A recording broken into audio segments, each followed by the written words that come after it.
And viewers, earlier today we were joined by Tehran-based journalist Yusef Jalali, who gave us a sense of how the situation right now is in Iran. Listen in. Joining us here on the broadcast is Yusef Jalali, who is a journalist and based in Tehran. Yusef, thank you very much for taking out your time and speaking to us on Times Now. Can you tell us about the current situation? How have been the last 5 days? And we're looking at the pictures that have been coming in from Tehran and other cities. The aftermath of the strikes. Can you give us an account of what has happened? Well, of course, the American and the Israeli strikes targeted several key military facilities, including ballistic missile storage facilities in eastern and northeastern Tehran.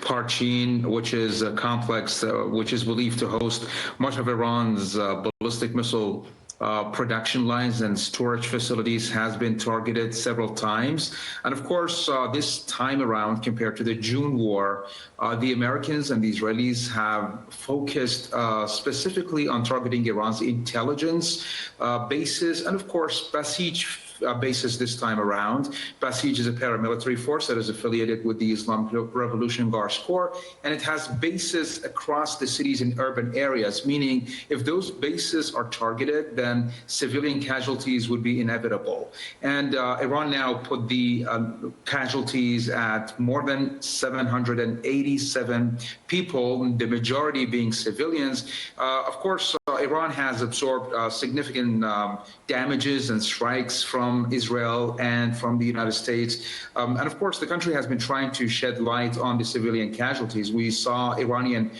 Foreign Ministry spokesperson holding his recent press briefing session at a school, at a damaged school, which Iran claims that has been targeted by the Israelis and the Americans. So all in all, in the eyes of the Islamic Republic, it has absorbed a significant extent of damage, but at the same time, the country has been trying to retaliate. And the nature of retaliation and the retaliatory strikes launched by Iran is very much different compared to the June war.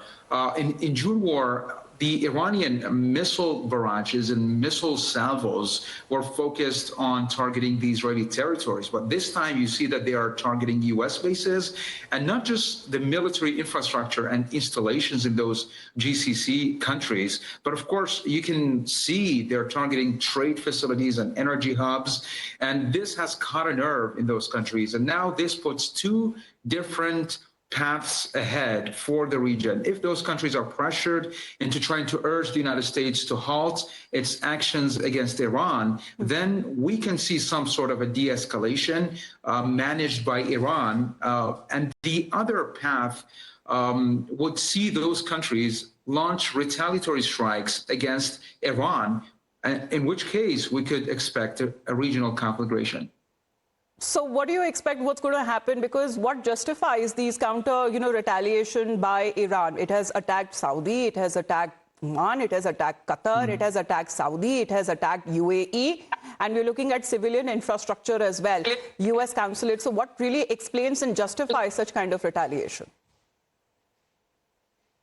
Well, of course, Iran says that it is not the initiator of this war, and it has time and again warned during the talks that if the United States just withdraws from diplomacy and abandons the negotiating table and resorts to a military action against Iran, then the entire region would be gripped and would be influenced by any war that targets the Iranian soil.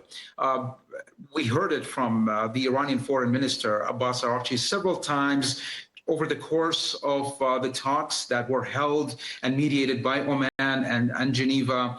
And of course, he warned that if the United States targets Iran, then we're going to target US bases in the region. He did not mention the trade or energy facilities being targeted at that time, but now we're seeing the Iranian officials trying to remind the world that we have warned that we will target those countries. So the Iranians seem to be trying to justify their actions by saying that they have not been the initiators of the war. They have not been the first to fire the first bullet. But of course, it remains to be seen how those countries will react to Iran, because Iran has said that it is ready for a prolonged conflict, and it has enough missiles to fire. It has enough drones to launch towards the GCC region. And of course, on the other side, we see that the Americans continue to target the Iranian ballistic missile capability to try to weaken Iran's response and Iran's missile salvos being launched across the region, including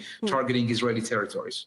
So, Yusuf, what's the sentiment on ground there? Different kind of pictures that have been coming in of mourning, of celebrations as well.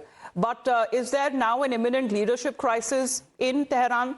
Because the new supreme leader, what is being said according to reports, has now been announced as the son of the late Ayatollah Ali Khamenei, which is Mojtaba Khamenei. Is he now the person in charge? But of course, if this news is true, if this claim by Iran International was the first, it's actually a London-based Persian media outlet, a news outlet that covers Iran. It's not affiliated to the Islamic Republic. It's not affiliated to the Iranian IRIB, which is a state broadcaster here.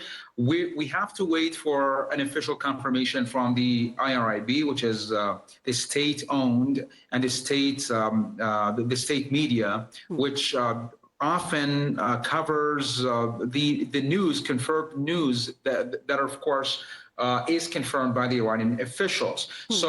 So far, we've not heard the confirmation coming from the state broadcaster. But if this is true, then this means that Mojtaba is the next leader. And Mojtaba has not been a new face, of course, in the Iranian political spectrum and the political sphere. He has been a long-standing face and candidate unofficially, talked about and debated on different political and even public discourse and platforms to be the next Iranian leader. Of course, he did not, and he has not, of course, held any official post. He was seen as the gatekeeper of the Supreme Leader's office, meaning any message that wants to reach the Iranian Supreme Leader has to be observed and has to be checked by Mojtaba Khamenei. So he held such a position and such a role in the Supreme Leader's office. But of course, he had very fierce rivals and competitors. Hassan Rouhani, the former Iranian president, is believed to be a fierce rival for Mojtaba Khamenei. We have Hassan Khomeini, who is the grandson of Ayatollah Ruhollah Khomeini, who was the founder of the Islamic Republic. He died more than 3 decades ago, and he was the first supreme leader in Iran.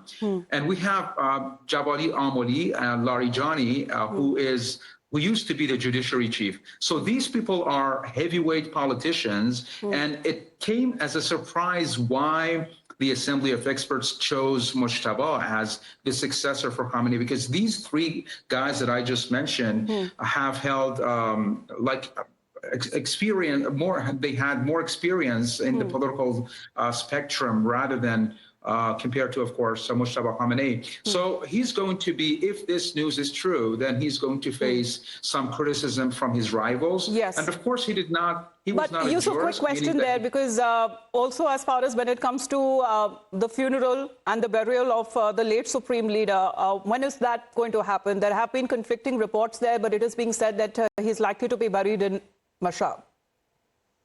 Of course, we know about the location so far, but not the time. Different dates have been mentioned by unofficial sources, and we're not sure about the time, but of course the location is in Mashhad. And the reason why it's in Mashhad is a city located in northeast Iran, and it hosts the shrine of Imam Reza, the 8th Shiite Imam, very much revered by the Shiite Muslim population here in Iran. And of course, Mashhad is a place where many of the Iranian high-ranking religious figures are put to rest. And now we're expecting that the late Supreme Leader, Ayatollah Khamenei, would be put to rest and buried there. And 30-second comment on if Iran is ready for a prolonged war, because President Trump says that we are ready for continuing this war and continue to participate in this war because they want to finish it as what they have been calling it as the #1 sponsor of terror. But what about the Strait of Hormuz? That has also become one of the contentious issues.